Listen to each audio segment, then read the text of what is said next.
پہاڑی زبان میں اپڈیٹ سنیے۔ بھارتی فسطائی مودی حکومت دے ظلم جبر قہر سامانی بربریت دی وجہ نال کشمیر ایک زندہ جہنم بن چکے ہے۔ ہر بکھی وحشت دراج ہے، کسی کو بھی اچھا سا کھلنے کی اجازت نہیں ہے۔ مودی حکومت کشمیر پہ ریاستی دہشت گردی دی مسلسل مہم کے ذریعے سیاسی اختلافات کو دبا رہی ہے۔ مودی حکومت بلا روک ٹوک نہتے آزادی پسند کشمیریوں کے خلاف بدترین مظاہرم جاری رکھی دی ہے۔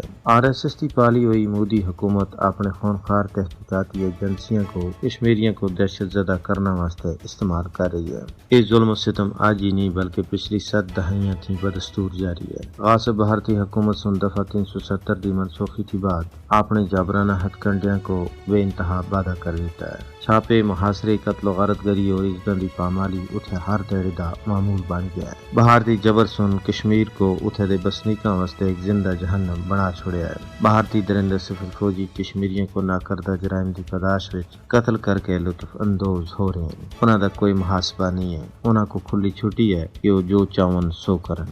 آخر دنیا کدوں تکر اس ظلم جبر اتے چپ رہسی؟ عالمی امن دے ٹھیکیدار کدوں تکر لمبی تان کے ستے رہسن؟ تجزیہ نگاراں دا آخنا ہے کہ اگر انصاف پسند دنیا سن بھارت دے خونی ہاتھ روکن وچ اپنا عملی کردار ادا نہ کیتا تے کشمیر وچ لگن والی اگ نہ صرف جنوبی ایشیا بلکہ ساری دنیا کو اپنے دائرے وچ کن سی۔ امن دے سارے رستے کشمیر تھی ہو کے گزرتن۔ جدوں تکر مسئلہ کشمیر کو کشمیریاں دی مرضی دے مطابق حل نہیں کیتا جلدا، امن ایک خواب ہی رہسی۔